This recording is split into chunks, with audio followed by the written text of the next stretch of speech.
Hello everyone, this is Arjun Rana here. Welcome to my new video. इस video के अंदर हम लोग मल्टीपल इंपॉर्टेंट टॉपिक्स करने वाले हैं, जिसके अंदर सबसे पहले हम पढ़ेंगे न्यूट्रल FeCl3 का टेस्ट, जिसका जेई एडवांस का PYQ भी करेंगे। फिर हम पढ़ेंगे ऑक्सीमर्क्यूरेशन डीमर्क्यूरेशन, वेरी इंपॉर्टेंट। इसमें वंस अगेन एल्कोहल बनेगा, ठीक है, तो आप सब खुश हो जाइए वापस। साथ में फिर उसके बाद एल्कोहल का टेस्ट करेंगे, ठीक है। उसके बाद हम करेंगे Na मेटल टेस्ट। ये सारे के सारे इन्वॉल्विंग हैं एल्कोहल्स एंड फिनॉल्स के अराउंड, ठीक है। तो स्टार्ट करते हैं।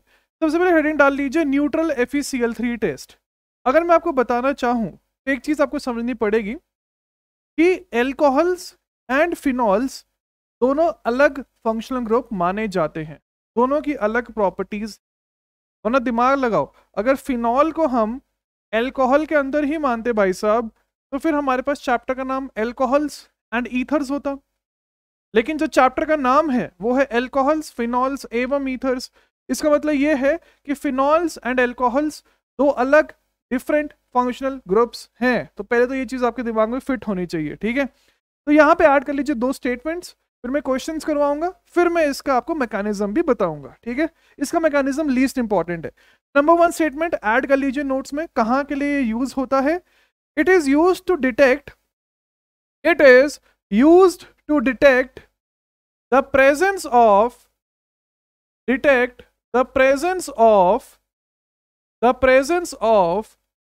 phenol और फिनॉल डेरिवेटिव्स, ठीक है। अगर हमारे पास सिस्टम के अंदर फिनॉल या फिनॉल डेरिवेटिव्स प्रेजेंट है तो हम न्यूट्रल FeCl3 टेस्ट करवाते हैं, जिससे हमारे पास कुछ कलर चेंज होता है, जिसके द्वारा हमें पता चलता है कि फिनॉल या उसका डेरिवेटिव प्रेजेंट हो रहा है, ठीक है। सेकंड पॉइंट लिखिए। Second point, we get the formation of purple और वॉयलेट कलर। हाँ, एक डिस्क्लेमर दे देता हूं मैं यहाँ पे, जो पर्पल या वॉयलेट कलर है वो स्टैंडर्ड माना जाता है, लेकिन मैं आज के लेक्चर में आपको बताऊंगा कि पिंक भी आ सकता है, ग्रीन भी आ सकता है, ब्लू भी आ सकता है। तो बेसिकली ये कलर चेंज होना चाहिए, ये बेसिक सा फंडा है, ठीक है। लेकिन ये स्टैंडर्ड माना जाता है। लाइक जैसे आपको मैं बोलूं कि भाई साहब एक पैराबोला है, तो पैराबोला में आप क्या एज्यूम करते हो, y² = 4ax, एक स्टैंडर्ड है ना। लेकिन क्या सारा पैराबोलास ऐसे होता है? बिल्कुल नहीं। तो बस वो है कि स्टैंडर्ड यहाँ पे ये माना जाता है पर्पल या वॉयलेट कलर, लेकिन मल्टीपल कलर चेंजेस हो सकते हैं। बेसिक फंड है, कलर चेंज होना चाहिए। देखिए, पर्पल या वॉयलेट कलर, पर्पल और violet colour, we get the formation of purple और violet colour in the presence of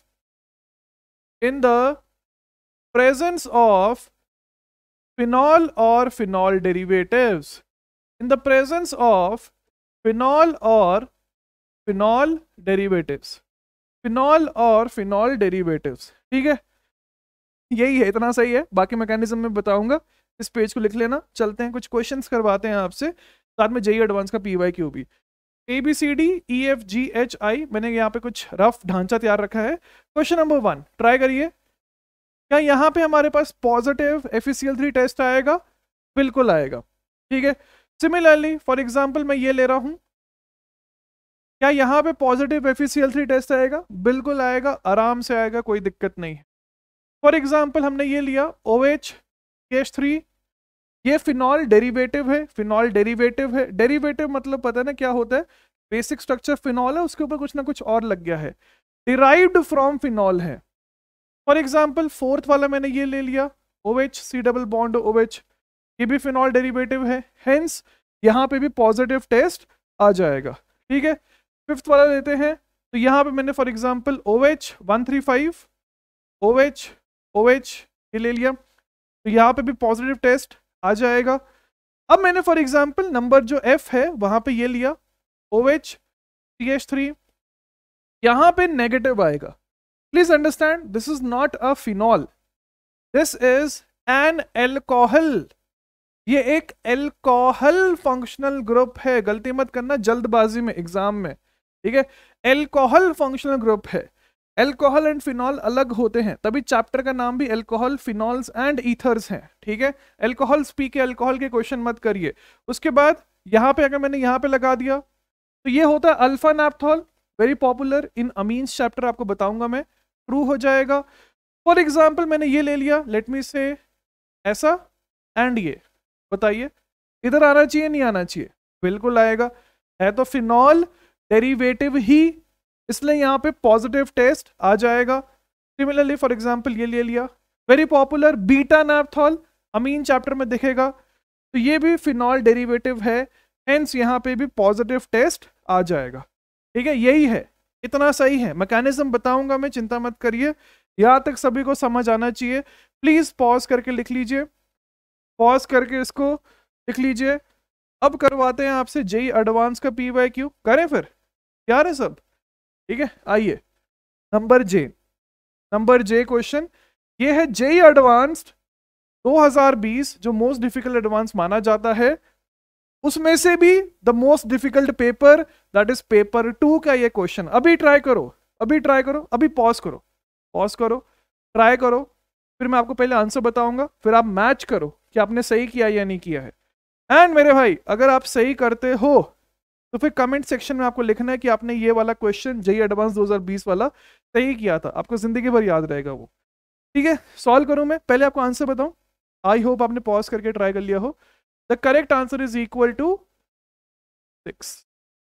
तो अगर आपने 6 निकाला है तो बता दीजिए कमेंट सेक्शन में, वेरी गुड, आपने सही किया है। अब डिस्कस करते हैं क्या फंडा यूज हो रहा है। An organic compound C8H10O2 rotates the plane polarized light. घूम फिर के बोला है, बोलने का अभिप्राय क्या है कि ये ऑप्टिकली एक्टिव है, ये एक कायरल कंपाउंड है, आ रहा है समझ?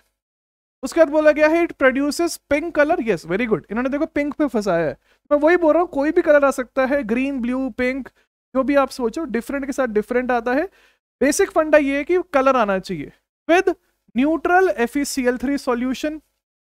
इसका मतलब क्या है कि हमारे पास, ओके तो ध्यान से देखिए, सबसे पहले हमारे पास दिया गया है C8H10O2, तो इसका मतलब यहाँ पे पहली बात हमने ये यहाँ तक तो पहुंच गए हैं कि फिनॉल होना चाहिए। ठीक है, सबसे पहले यहाँ पे फिनॉल बना लेते हैं, फिनॉल।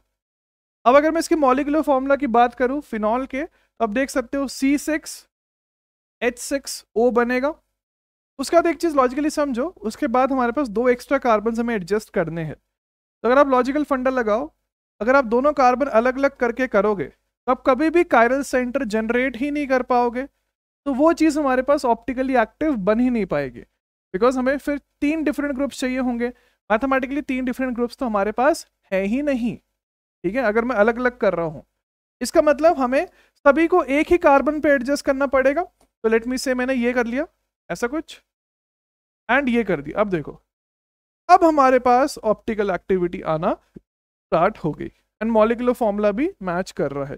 जिन्होंने डिग्री ऑफ अनसैचुरेशन पढ़ा है वो डिग्री ऑफ अनसैचुरेशन भी ढूंढोगे तो भी 4 बनेगा, कुछ खास फर्क नहीं पड़ता उससे, बिकॉज फिनॉल तो ऑलरेडी डिराइव्ड था इससे कि कलर आ रहा है। तो ये तो आपने सही बना लिया होगा, लेकिन जो लोगों ने मिस कर दिया है वो क्या है, इसका ऑर्थो साथ में मेटा एवं पैरा आइसोमर भी तो हो सकता है ना, बस इतना सिंपल सा PNC है। तो यहाँ पे देख लीजिए, हर किसी से 2 to 2 आ रहा है, तो नेट में 6 आइसोमर्स बन के आ जाएंगे। ठीक है, तो अगर आपने सही किया है तो प्लीज मेक श्योर आप इसका आंसर जाके कमेंट सेक्शन में बताना कि आपने सही किया है। ये एडवांस का, द मोस्ट डिफिकल्ट एडवांस का मोस्ट डिफिकल्ट पेपर का क्वेश्चन। ठीक है, अब चलते हैं इसके मैकेनिज्म के ऊपर। मैकेनिज्म से पहले मैं आपको बता देता हूं कि आप बस इसको ऐसे, मतलब बस देखना है, इसको ज़्यादा दिमाग में लेने की ज़रूरत नहीं है, इतना इंपॉर्टेंट नहीं है, बस आना चाहिए कि रेडिकल बन रहा है, ये बन रहा है। ओके, बिकॉज उसको मैं फ्यूचर में जैसे K3 FeCN6 है, K4 FeCN6 है, उनके साथ भी इन्वॉल्व करूंगा बाद में। होता क्या है, क्वेश्चन कैसा दिखे, मतलब मैकेनिज्म में क्या होगा, हमारे पास फिनॉल है, उसको हमने FeCl3 के साथ लिया, Fe+3 में है, 6 मोल हमें फिनॉल लेने पड़ेंगे प्रति मोल FeCl3 के लिए। तो हमारे पास एक कॉम्प्लेक्स बन के आ जाएगा FePHO whole thrice, FePHO whole thrice, अरे थ्राइस नहीं सॉरी 6। ठीक है, एंड ये रेडिकल है, एंड +3 बाहर प्रेजेंट होगा, बेसिकली ऑक्सीडेशन स्टेट जो है सेम रखने के लिए, एंड उसके बाद +3 नहीं +2, बिकॉज एक यहाँ पे एडजस्ट हो गया, +2 आए। एंड साथ में हमारे पास जो H एंड Cl है उन सभी का रिएक्शन करवा के हमारे पास बन के आ जाएगा 6 है ना, तो 3 HCl बन जाएगा, देख सकते हो HCl एंड साथ में 3H+।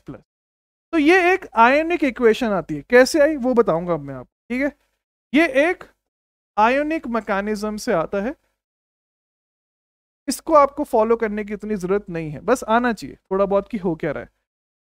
अब चलते ऑर्गेनिक के पॉइंट ऑफ व्यू से क्या हो रहा होगा वो अब हम समझने की कोशिश करेंगे। तो एक बार स्क्रीन के ऊपर ध्यान से देखिए, तो हमारे पास दिया गया है फिनॉल। फिनॉल अब आपको दिखाई दे रहा है कि कहीं ना कहीं रेडिकल मैकेनिज्म हो रहा है। आप बोलोगे क्यों, एक बार समझा दीजिए। देखो ऐसा क्यों हो रहा है, Fe किस में है +3 में, वो जाना चाह रहा है +2 में, समझ आ रहा है। Fe +3 में है, वो जाना चाह रहा है +2 में।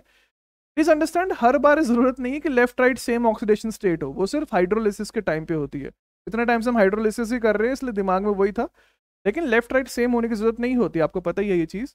तो Fe +3 है, हम उसको भेजना चाह रहे हैं Fe +2 में।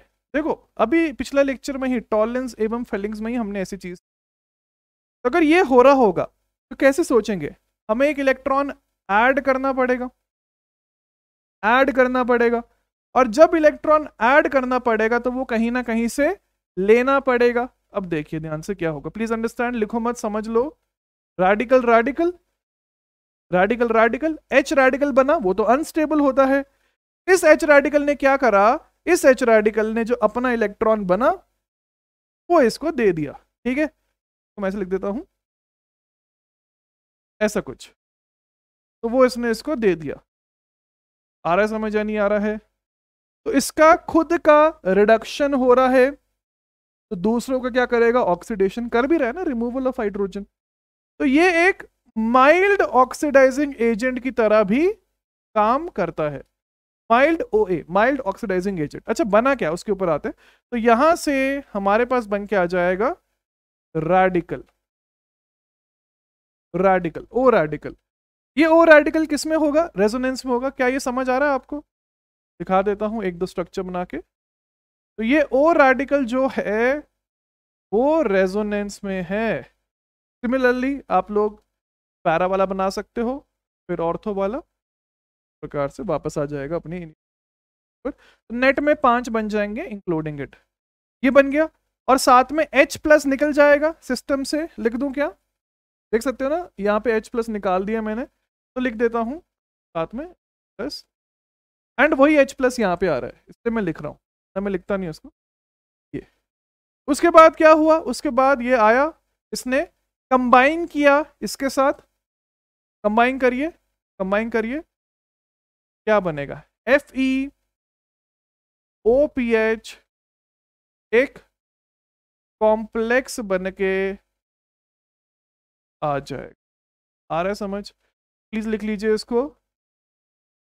एग्जामिनेशन पॉइंट ऑफ व्यू से तो बिल्कुल भी इंपॉर्टेंट नहीं है, लेकिन बस आना चाहिए, मतलब दिमाग में होना चाहिए कि रेडिकल से प्रोसीड कर रहा, कुछ भी। नेट में लिख लीजिए प्लीज, लिख लीजिए इसको, बस यही है, इतना सा, ठीक है। तो ये हमारे पास इसका मैकेनिज्म है। Once again mechanism is not important, आपको एडवांस सा क्वेश्चन मैंने जो रिसेंट एडवांस है वो भी और सबसे डिफिकल्ट वाला इससे पहले ही करवा दिया, वो उतना रेलिवेंट भी नहीं बनता, वो आपको दिख ही रहा है, ठीक है। तो लिख लीजिए, अब आगे चलते हैं इसके बाद, अब आगे चलते हैं इसके बाद हेडिंग डाल लीजिए हमारे नेक्स्ट टॉपिक की, इसके ऊपर हम वापस आएंगे, अभी रुकना। हेडिंग डाल लीजिए oxymercuration demercuration reaction, oxymercuration demercuration reaction, ठीक है। अब थोड़ा बहुत नाम से समझ आ रहा है आपको, ऑक्सीमर्क्यूरेशन मतलब something oxygen plus mercury add हो रहा है। डीमर्क्यूरेशन, डी मतलब रिमूवल, तो removal of mercury and some that oxygen जो पहले से ऐड हो रहा था उसका रिमूवल हो रहा है। मुद्दे पे आते हैं। तो सबसे पहले इस रिएक्शन की ऑब्जर्वेशन कहां से हुई, मतलब इसका यूज कहां से हमें समझ आया। एक रिएक्शन आपको याद है, कुचेरोव्स रिएक्शन, ठीक है। ये कुचेरोव का भाई टाइप ही है, ठीक है भाई, टाइप ही है, टाइप है, इससे बोल रहा हूँ। ओके, होता क्या है समझना, यूज समझा रहा हूँ, पहले प्लीज लिखना मत इसको, बहुत ही स्टैंडर्ड यूज है, मतलब जनरली हर टीचर ही यही वाले एग्जाम्पल से स्टार्ट करता है। ओके, ध्यान से देखना। तो फॉर एग्जाम्पल मैंने बोला कि मुझे ये मॉलिक्यूल बनाने का है, समझ आ रहा है। फिर मैंने बोला कि मुझे ये अल्कोहल बनाने का है, एक और पॉसिबिलिटी है ये अल्कोहल बनाने की। फॉर एग्जाम्पल ये मैंने आपको बोला।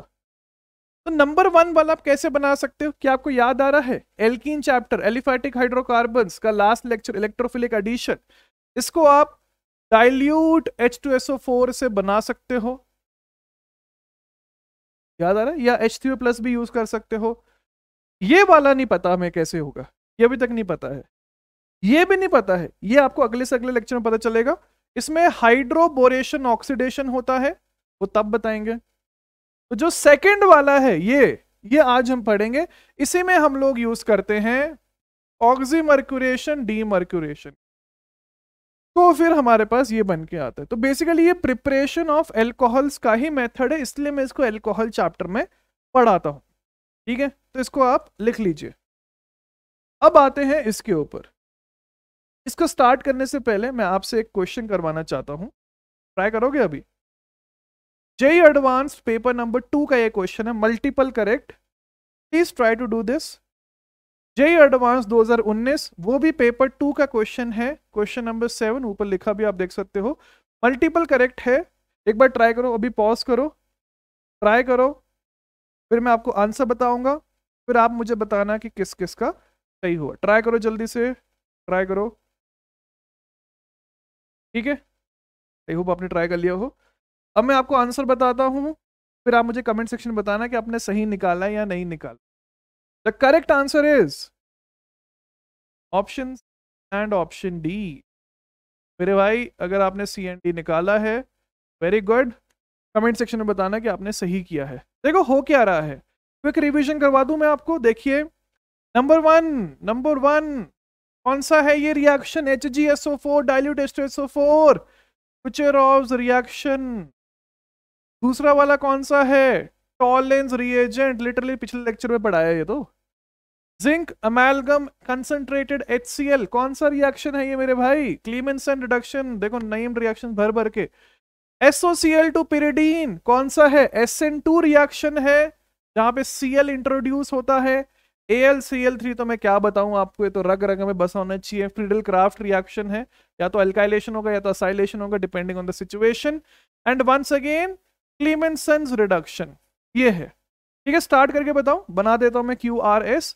तो HgSO4 डाइल्यूट H2SO4 कौन सी साइड अटैक होगा, दो ऑप्शंस उपलब्ध हैं। NCC लेफ्ट हैंड साइड बनेगा, हाइट वाटर उसके ऊपर अटैक करेगा, बिकॉज वहां पे प्लस ज्यादा स्टेबल होगा। याद है ना कुचेरोव्स रिएक्शन, तो यहां से इसी चैप्टर में तो पढ़ाया था। तो यहां से OH ऐड होगा, OH टॉटोमराइज करेगा, C double bond O, H2 C double bond OH बन के आ जाएगा, सही है। उसके बाद AgNO3 NH4OH Tollens reagent, Tollens reagent क्या करेगा, ऑक्सीडेशन कर देगा, तो यहां पे हमारे पास कार्बोक्सिलिक एसिड बन जाएगा।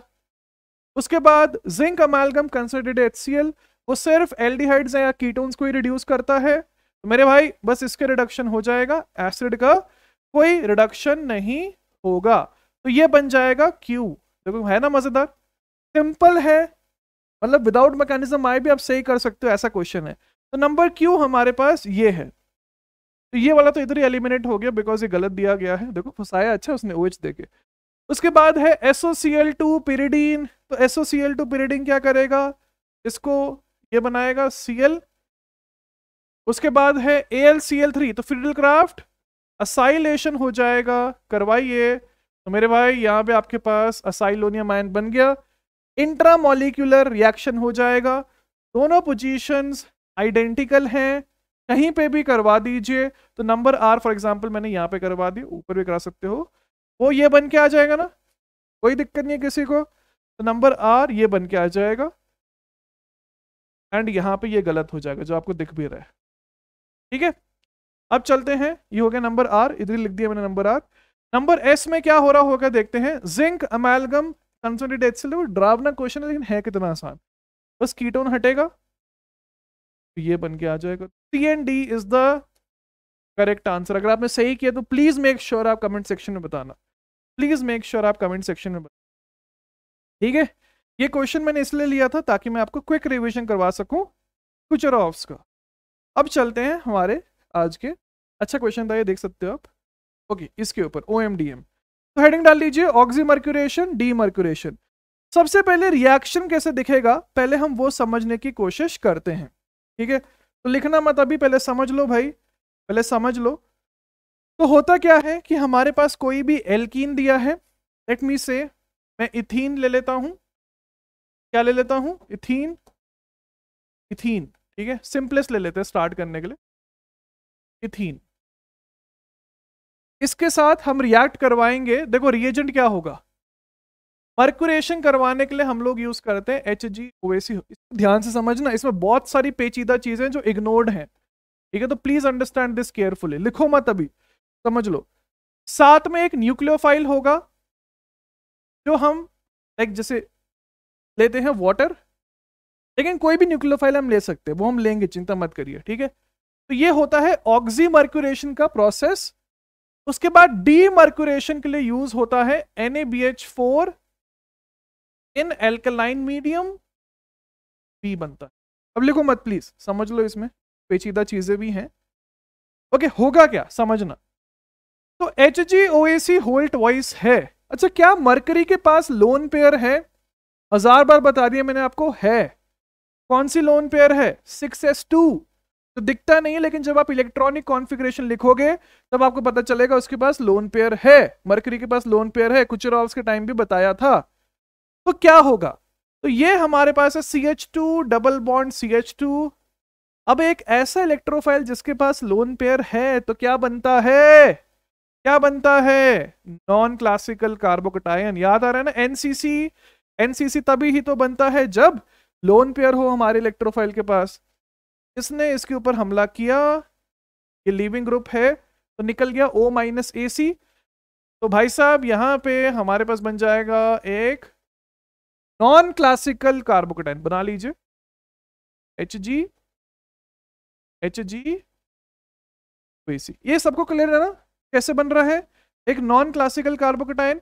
इसी प्रोसेस को, ये जो हमारे पास नॉन क्लासिकल कार्बोकटायन बना, अभी तक वैसे खेल खत्म नहीं हुआ लेकिन नॉन क्लासिकल कार्बोकटायन बन गया and OAc minus is the leaving group.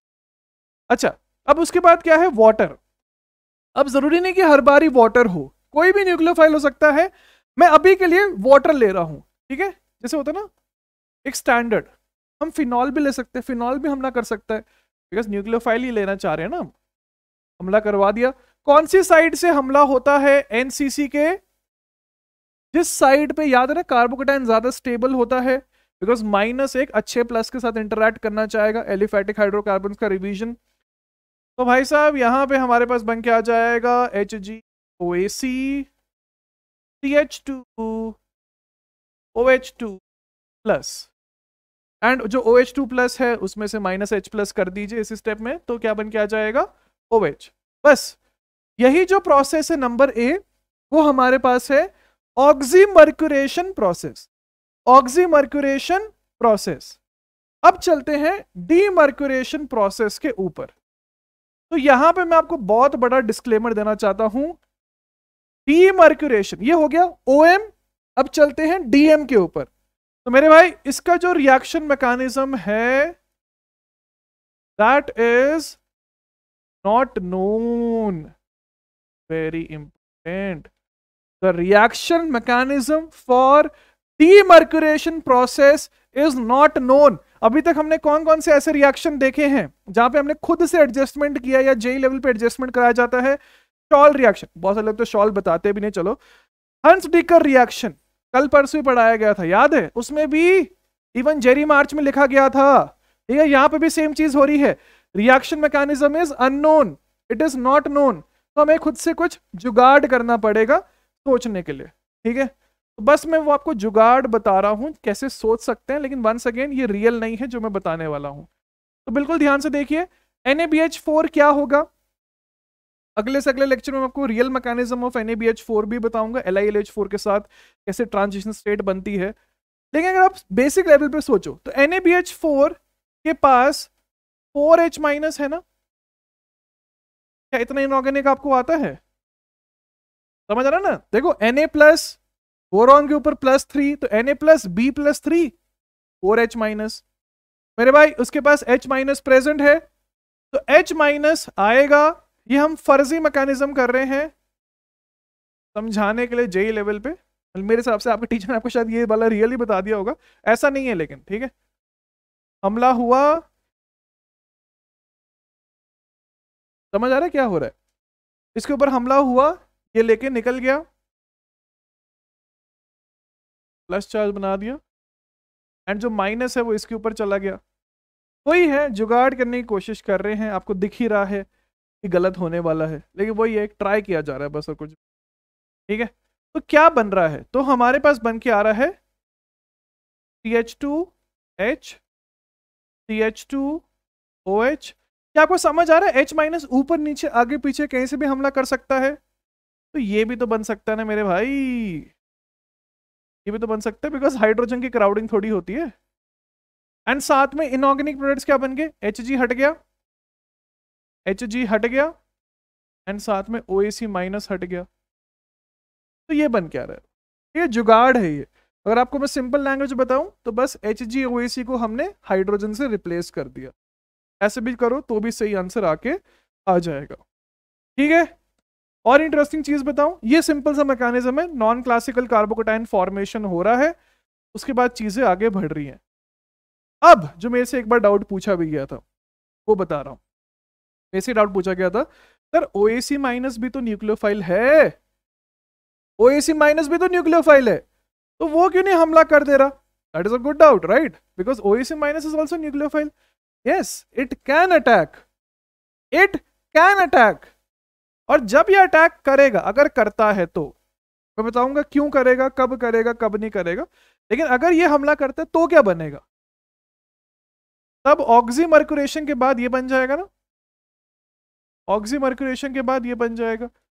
लेकिन इसके बहुत सारे लॉजिक है। Logic number 1, water ओवरशैडोज any other nucleophile. ठीक है, तो अगर यहां पे कोई भी अलग न्यूक्लियोफाइल प्रेजेंट है तो वही हमला करेगा, that ओवरशैडोज everything else.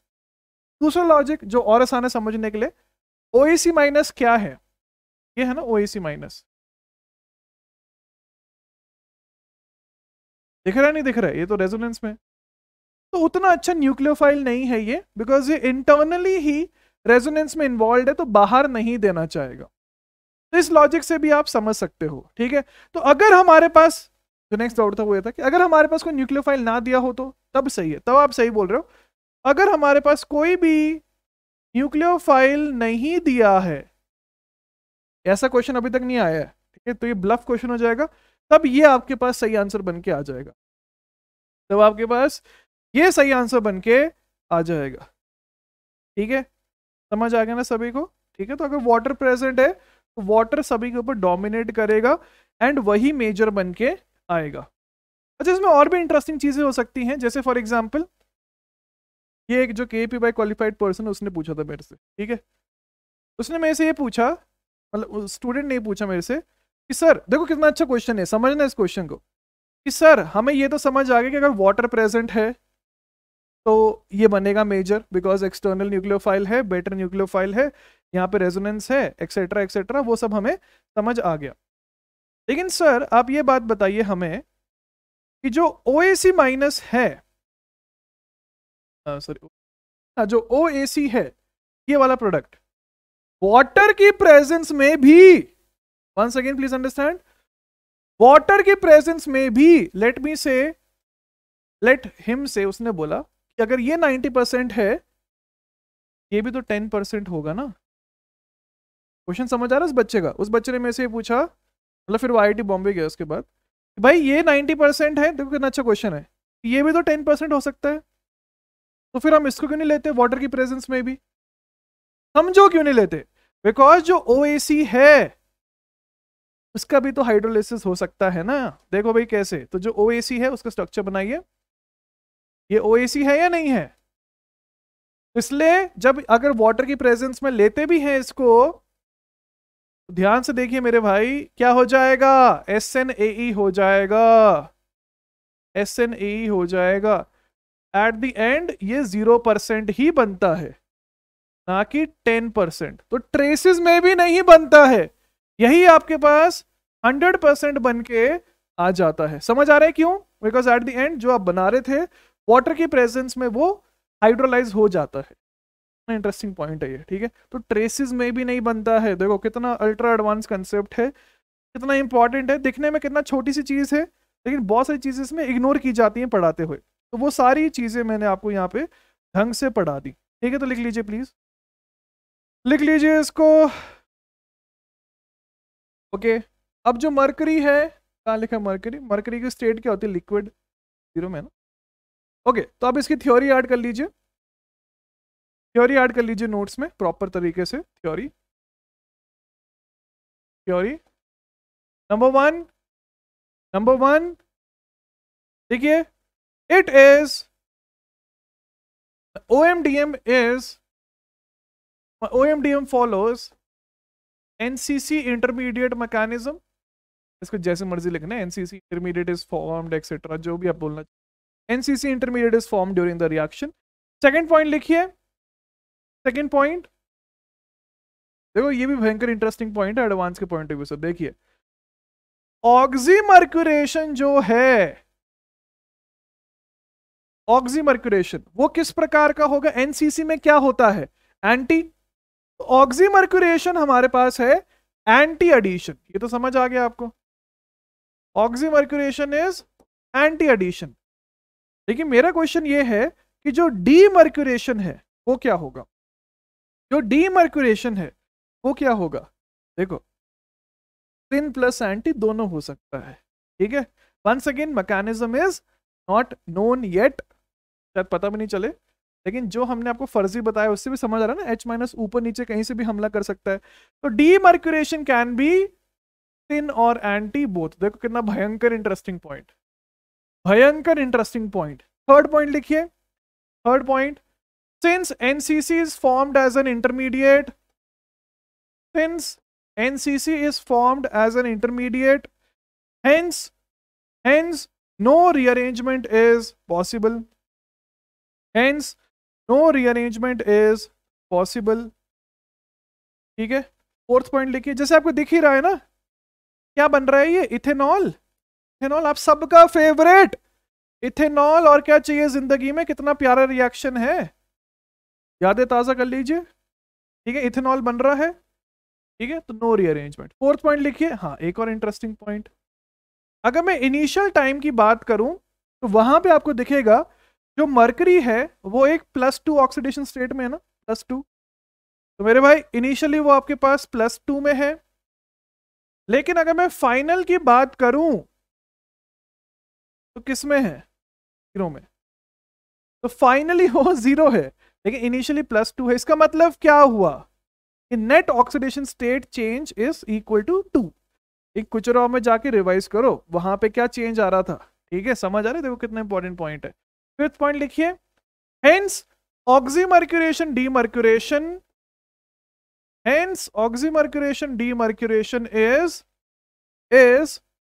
A syn plus anti addition both. दोनों पॉसिबल है ना, दिखाया पिछले पेज पे। Oxymercuration is syn is anti, but second वाला दोनों हो सकता है, तो नेट में दोनों प्रोडक्ट्स पॉसिबल हो जाएंगे। आगे समझ, लिख लीजिए भाई। अब इसके ऊपर आते हैं, ये वाला अब आपको दिख रहा होगा ना कैसे बनेगा। सबसे पहले हमने डाला ऑक्सीमर्क्यूरेशन, तो ये बना आपके पास NCC, फिर वाटर आया। नॉन क्लासिकल कार्बोकेटाइन की ओपनिंग कैसे होती है, एलिफैटिक हाइड्रोकार्बन से बहुत डिटेल में पढ़ाया है। जहां पे ज्यादा स्टेबल होगा वहीं पे हमला होगा, ओपन हो जाएगा। तो यहां से हमारे पास ये बन जाएगा। अब इसके बाद ये हो गया नंबर A, मतलब ऑक्सीमर्क्यूरेशन। फिर डीमर्क्यूरेशन करवाने के लिए मैकेनिज्म नॉट येट नोन, हम करवा देंगे, बस हाइड्रोजन ऐड कर देंगे उधर, ये बन जाएगा आपके पास। इस प्रकार से हम बना सकते हैं। ये तो हम पढ़ चुके हैं नॉर्मल कार्बोकेटाइन, ये आज हमने पढ़ा, आगे मजा नहीं आया, ठीक है। ये हो रहा है, लिख लीजिए पॉज करके, क्वेश्चंस पे चलते हैं, तब चीजें और क्लियर होंगी। जो मैं बोल रहा था ना कि एक वाटर एज अ न्यूक्लियोफाइल है, वहां पे कोई भी न्यूक्लियोफाइल हो सकता है, तो वो मैं अब आपको समझाने की कोशिश कर रहा हूं, ठीक है। तो मेरे सॉल्विंग के लिए मैं इसको R1 मान रहा हूं, इसको R2 मान रहा हूं, ऐसा टाइम बचता है लिखने में। तो ए वाला सबसे पहले करते हैं। यहां पे जब हमने ऑक्सीमर्क्यूरेशन किया, ध्यान से देखना मेरे भाई, ट्रिपल बॉन्ड है, डबल नहीं है, ध्यान से देखिए, ये बनेगा। इसके बाद फिर फिनॉल है, अब वाटर नहीं है, क्या OAC माइनस न्यूक्लियोफाइल होगा? नहीं, अभी भी फिनॉल है ना, तो फिनॉल इज द न्यूक्लियोफाइल, इसमें क्या रोने वाली बात है। फिनॉल आएगा, हमला करेगा, कौन सी साइड? NCC पे हमला होगा, इस साइड, बिकॉज यहां पे ज्यादा स्टेबल C प्लस बनेगा, OMe का प्लस M लग रहा है, हमला हो गया, इधर से इधर गया, तो यहां से हमारे पास बन जाएगा R1C माइनस H प्लस कर दिया, double bond C R2 and HgOAC, ये वाला भी हो गया। तो ये हो गया ऑक्सीमर्क्यूरेशन। फिर डीमर्क्यूरेशन किया, तो जो फाइनल प्रोडक्ट बनेगा वो बन के आ जाएगा। कोई टॉटमराइजेशन यहाँ पे पॉसिबल नहीं, आपको दिख ही रहा है क्यों, ठीक है। लिख लीजिए भाई, लिख लीजिए प्लीज। नंबर बी वाला बताएं हम, नंबर बी वाला करिए। तो यहाँ पे जो फाइनल प्रोडक्ट बनेगा डायरेक्टली बना दूं, आप लोग सॉल्व करना, वो बन जाएगा R1C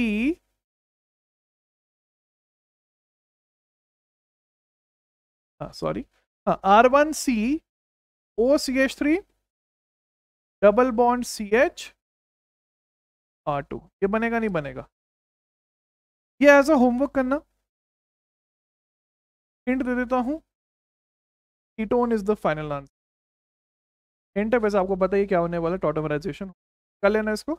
आगे चलते, पॉज करके लिख लीजिए प्लीज, पॉज करके। तो ब्लू वाला क्लियर दिख रहा है नहीं, एक बार वो वेरीफाई कर देना यार, ठीक है। JKL, आइए करिए ट्राई। हाँ, L क्वेश्चन तो पीछे, L क्वेश्चन ये था मेरे भाई, ठीक है, कोई ये बस सोचना L कहाँ गया, करवा दिया ऑलरेडी। ओके, आइए नंबर M के ऊपर। तो जिनके ऊपर होमवर्क है वो आपको एज अ होमवर्क ट्राई करने हैं, बाकी सब मैं आपको बताऊंगा। इसमें क्या बनेगा, इसमें आपके पास तो आज ही बताया है, इथेनॉल, सही है ना। सेकंड वाले में क्या बनेगा, ये अल्कोहल।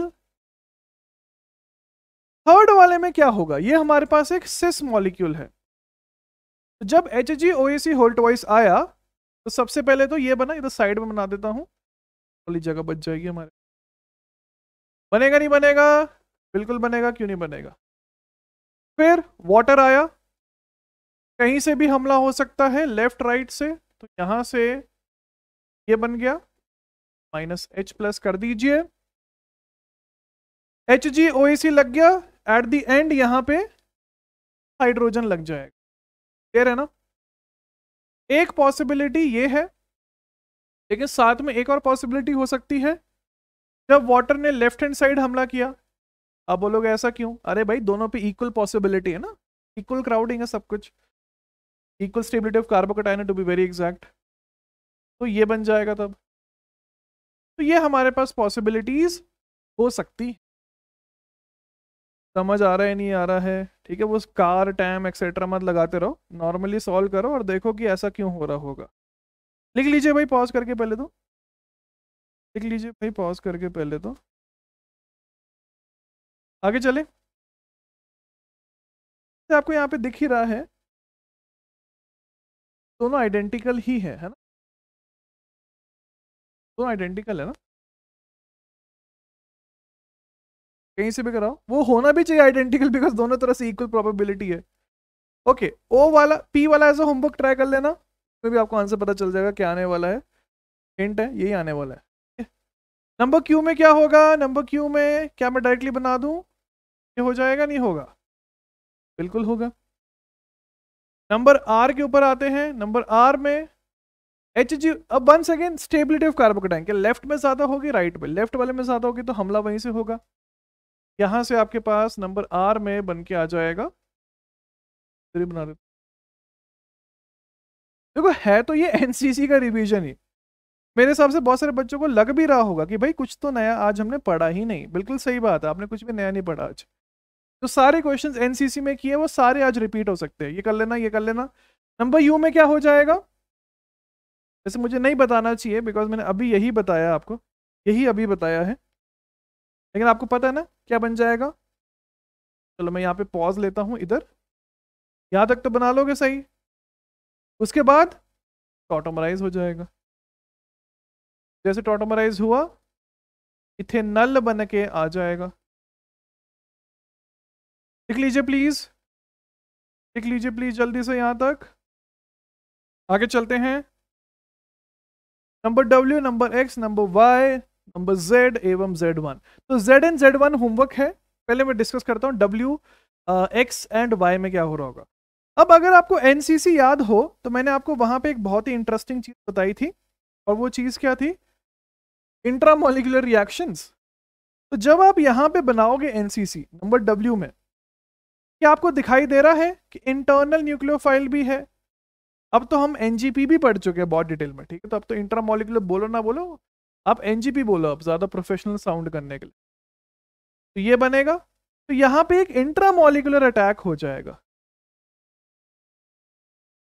मजा आ रहा है नहीं आ रहा मेरे भाई। यहां से आपके पास बन जाएगा O प्लस एच, मैंने माइनस एच प्लस इधर ही कर दिया, HgOAc, NaBH4 आया।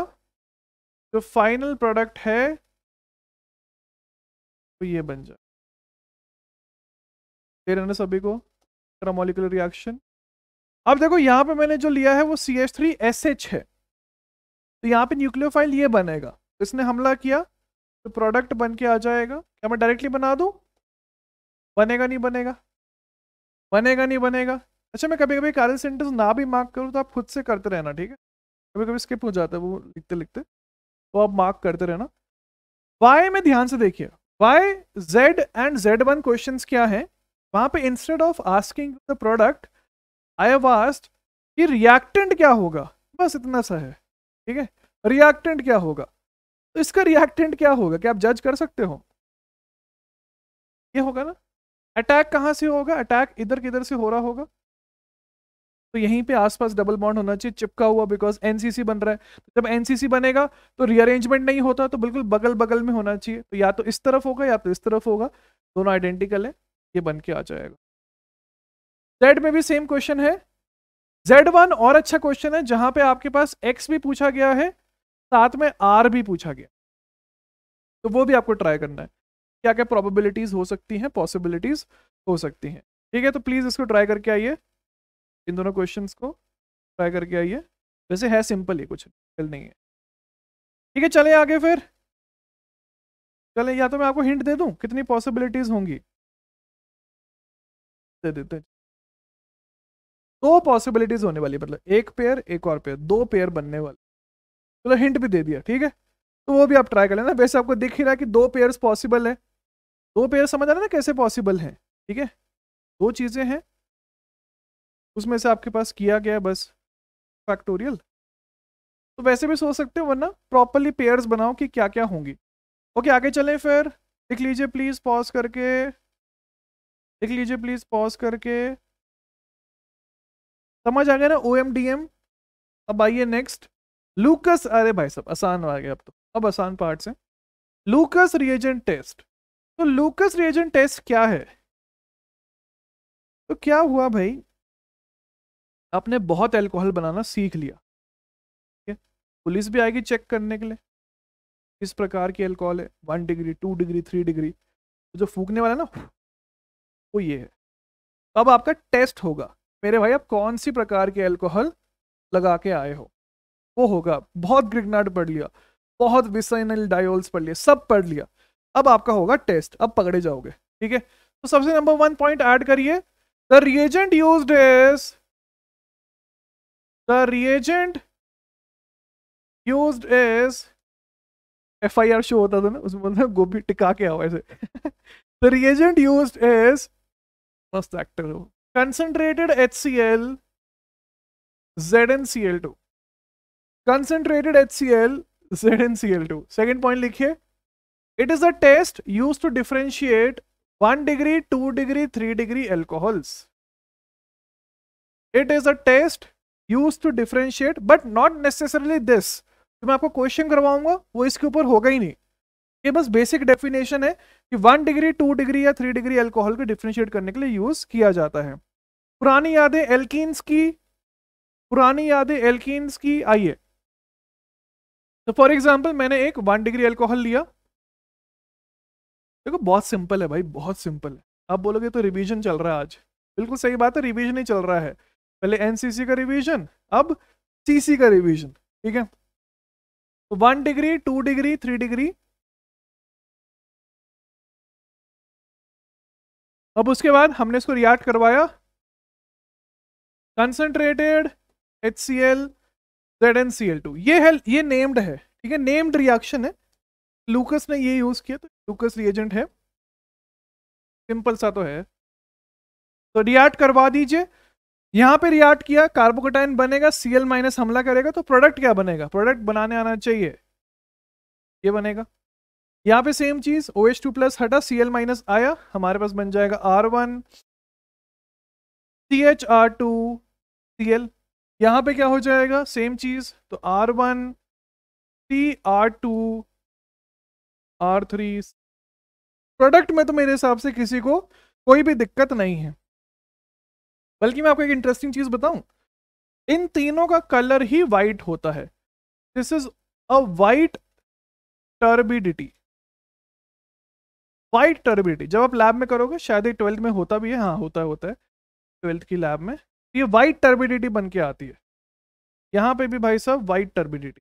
तो फिर आप बोलोगे भाई डिफरेंशिएशन कैसे हो रहा है, बता रहा हूँ, ठीक है। तीनों में वाइट टर्बिडिटी, लेकिन लॉजिकली समझो, सबसे जल्दी जो वाइट टर्बिडिटी है वो कहाँ बनेगी, वो कहाँ बनेगी, वो बनेगी यहाँ। तो यहाँ पे एक्चुअली लेस देन 1 मिनट लगता है। अच्छा, कुछ लोग बोलते हैं कि यहाँ पे वाइट टर्बिडिटी बनता ही नहीं, बनता है लेकिन लेट बनता है, तो स्लो रिएक्शन है, इसीलिए यहाँ पे 1 से 5 मिनट्स में बनता है, एंड यहाँ पे 30 मिनट से ज्यादा में बनता है। तो ये एक स्लो रिएक्शन पॉसिबल जरूर है, कभी कभी ऐसा भी बोल दिया जाता है कि नहीं बनता है, बिकॉज लॉजिकली समझो एटलीस्ट 30 गुना फास्टर है ना। ऐसा सोचो, एक रिएक्शन 1 दिन में हो रहा है, एक रिएक्शन 30 दिन में हो रहा है, समझ आ रहा है। तो अगर आप इस रिएक्शन को 1 दिन में करवा के निकल जाओगे, तो फिर 30 दिन कौन रुकता है, इसलिए बोल दिया जाता है कि यहाँ पे नहीं बन रहा है। लेकिन लॉजिकल ये होता है, यहाँ पे लीस्ट टाइम, यहाँ पे थोड़ा टाइम, यहाँ पे यू कैन से नेवर, और a very high time is taken to form the white turbidity. ठीक है, प्लीज लिख लीजिए, लिख लीजिए भाई साहब। क्वेश्चन करवाता हूं मैं, क्वेश्चन से क्लैरिटी मिलेगी। क्वेश्चन इसमें कुछ भी नहीं खास, ये है compare the rate of turbidity with लूकस reagent. Question का इनडायरेक्ट यूज होता है, वो आपको बोलेगा बहुत जल्दी बन रहा है, तो आपको समझ आना चाहिए 3 डिग्री है, उस प्रकार से। अब एक चीज समझना प्लीज यहाँ पे, कि सिर्फ 1 डिग्री 2 डिग्री 3 डिग्री नहीं होता। जहां पे भी मैं कार्बोकेटायंस की स्टेबिलिटी का कंपैरिजन कर सकूं, वहां पे हर जगह हम लूकस रिएजेंट का यूज कर सकते हैं, वेरी इंपॉर्टेंट, ठीक है। तो यहाँ पे जो कार्बोकेटाइन बनेगा, बेसिकली हम कार्बोकेटाइन स्टेबिलिटी से ही जा रहे हैं। Quick revision of carbocation stability हो गया आपका। यहाँ पे ये बनेगा, यहाँ पे क्वाजी एरोमेटिक बनेगा, यहाँ पे रेजोनेटिंग बनेगा। तो सबसे ज्यादा स्टेबल कौन सा हो गया, डी वाला, फिर ई वाला, बिकॉज रेजोनेंस है, ज्यादा हाइपर कॉन्जुगेशन है सी में, बी में 3 है, ए में कुछ भी फर्जी। तो ये हमारे पास रेट ऑफ टर्बिडिटी फॉर्मेशन बन के आ जाएगा लूकस रिएजेंट। समझ आ गया तो कितना सिंपल है।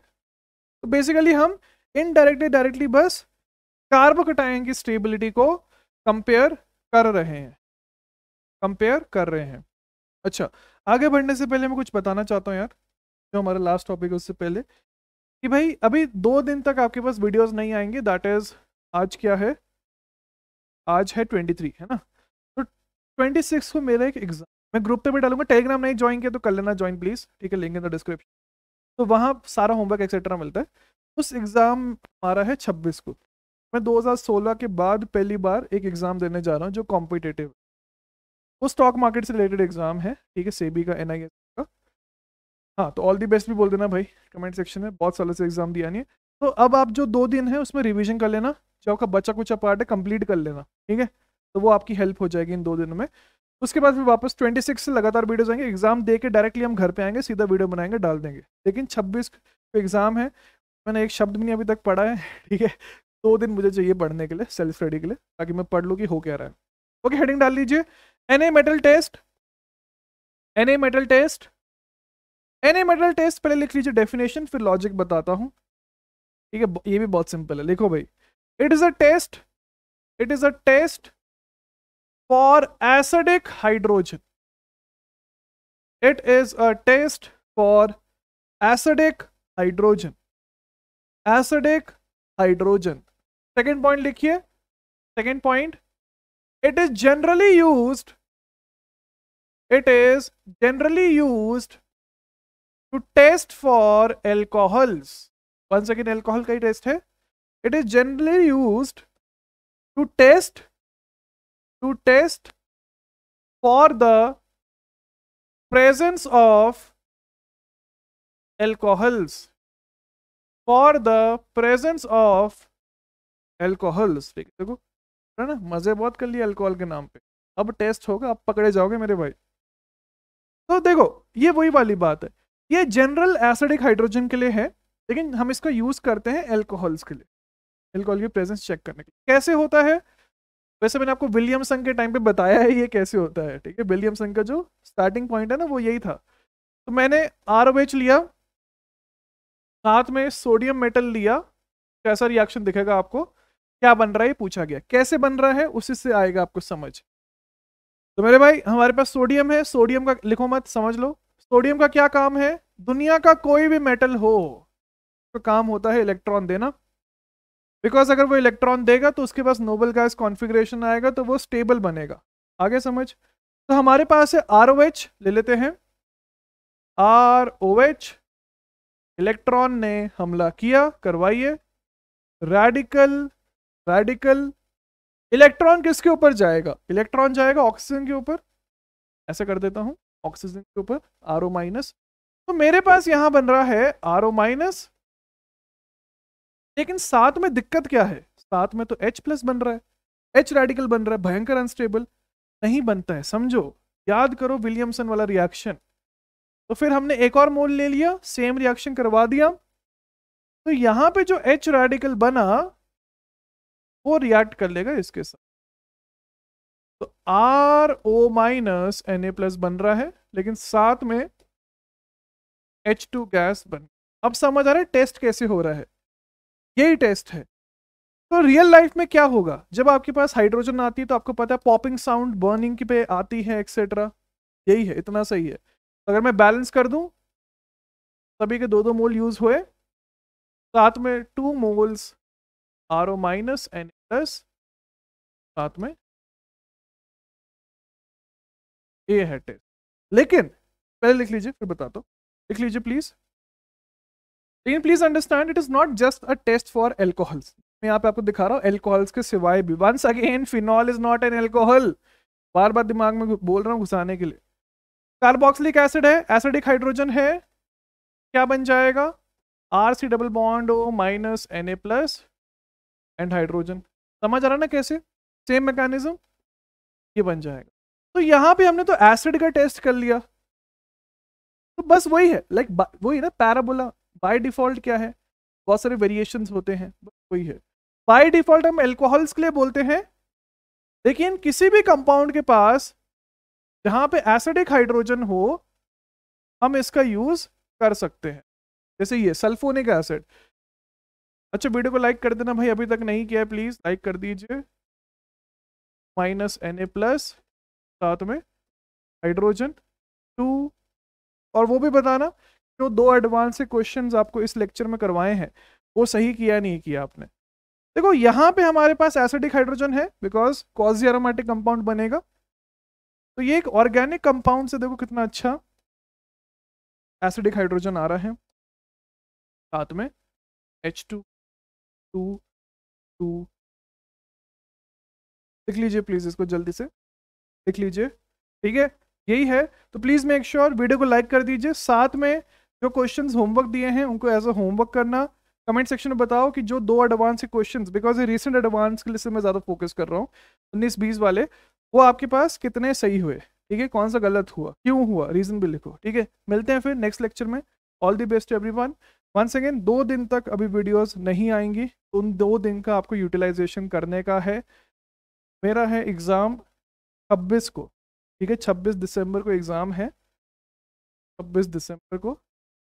तो जो वीडियोस हैं वो 22-23 को तो आएंगी ही, अभी आ ही रही है, एंड साथ में 24-25 को नहीं आएंगी। तो इसमें आपको क्या करना है, अच्छा हाँ, कुछ लोगों को ये डाउट है कि अगर उनके पास कम टाइम है, टाइम होना चाहिए लेकिन मुझे समझ रहा कम टाइम क्यों है, लेकिन फिर भी अगर कम टाइम है तो क्या करें।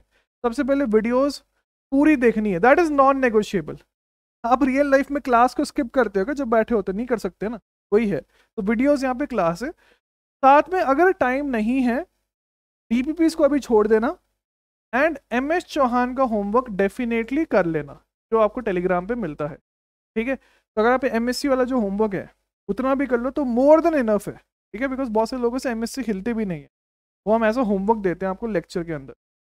तो अगर आप ये भी कर लो तो मोर देन इनफ रहता है।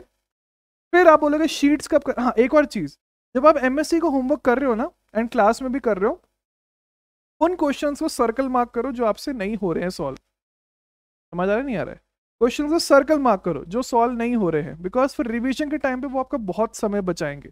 जब बाकी सारे लोग पूरा वापस सॉल्व करेंगे, हम बस उन्हीं क्वेश्चंस को वापस सॉल्व करेंगे जिनमें हम पहले अटक रहे थे। समझो आप ऑलरेडी 10 गुना आगे निकल गए उन लोगों से, इसलिए बोलता हूँ होमवर्क टाइम पे करो। एंड में करोगे तो कभी सक्सेसफुल हो ही नहीं सकते, बिकॉज एंड में रिवीजन करने के लिए हमें मटेरियल चाहिए होता है, जो मैंने आपको बताया कैसे आपको करना है, ठीक है। तो सर्कल मार्क करो, वीडियोस पूरा देखो, नोट्स आपको वीडियोस के साथ में ही बनाने हैं। जब मैं पॉज करने के लिए बोलता हूँ, जब मैं कभी बोलूँ कि अभी मत बनाओ, इस स्लाइड के एंड में बनाओ, तब एंड में बनाओ, ठीक है। जब तक खुद से नोट्स नहीं बनाओगे तब तक उतना बेनिफिशियल नहीं रहता किसी भी सब्जेक्ट के लिए, ठीक है, बिकॉज तभी फील आता है लिखने का भी। मिलते हैं फिर नेक्स्ट लेक्चर के अंदर। मेक श्योर आप वीडियो को लाइक कर देना, बताना कौन कौन सा आंसर आपका सही हुआ था। All the best everyone.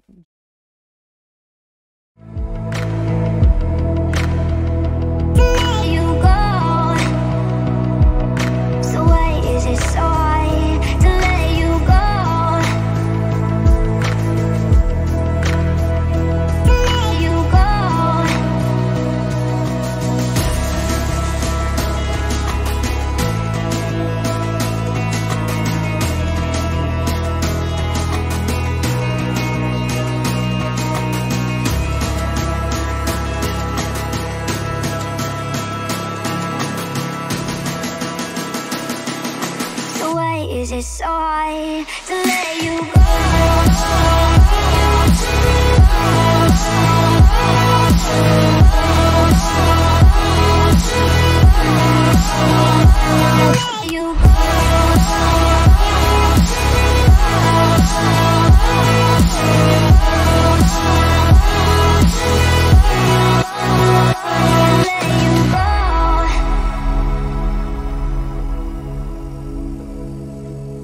आप सबको वो मोन्टाज पसंद आई होगी, बहुत ही मेहनत से वो बनाया गया है। I want to thank my friend Varun also here, जिसने मेरी बहुत हेल्प की वीडियो की एडिटिंग में। अब moving on to the next part, जो मैं बात करना चाहता हूँ आप सबसे, ठीक है, कि जो आता भी क्वेश्चन सभी के दिमाग में कि क्या प्राइस होगा इस गाड़ी का। सबसे मैं बताना चाहता हूँ इस गाड़ी का नाम है BMW 6 GT लग्जरी लाइन। तो ऑन रोड इसका प्राइस अप्रॉक्सीमेटली आपको पड़ता है 72 लाख रुपीज़ बेसिकली। और I want to thank all of you for your support. आपने बहुत हेल्प किया है इस पूरी जर्नी में, बिकॉज मुझे पता आज भी वो दिन जहाँ पे मैं साइकिल से जाता था रोज़ ताकि कैब का खर्चा बच सके। But thank you everyone for your support, it really means a lot to me. और इस चैनल को सब्सक्राइब कर लेना, बिकॉज बहुत सारी ऐसी वीडियोस आने वाली है मोटिवेशनल। अब बहुत सारे लोग मेरे से पूछ रहे थे कि आपका इस गाड़ी में फेवरेट फीचर क्या है। तो like favourite feature as such तो भाई मतलब ऑब्वियसली बात करें तो मेरा तो मोस्ट फेवरेट मैं बात करना चाहता हूँ पैनारोमिक सनरूफ ही है बेसिकली, ठीक है। बहुत बड़ी सनरूफ, पैनारोमिक मतलब होता है कि लाइक मल्टीपल या एक बड़ी सनरूफ बेसिकली एप्लीकेबल होती है। तो वो मेरा पर्सनली मोस्ट फेवरेट फीचर है। तो आई होप आपको ये वीडियो पसंद आई हो। Make sure to like the video, sure support है बिकॉज पहला व्लॉग है और इसके बाद हमें और आगे जाना है इस चैनल में, जैसे हम पिछले चैनल पे भी गए थे। So thank you for watching this video. जय हिंद।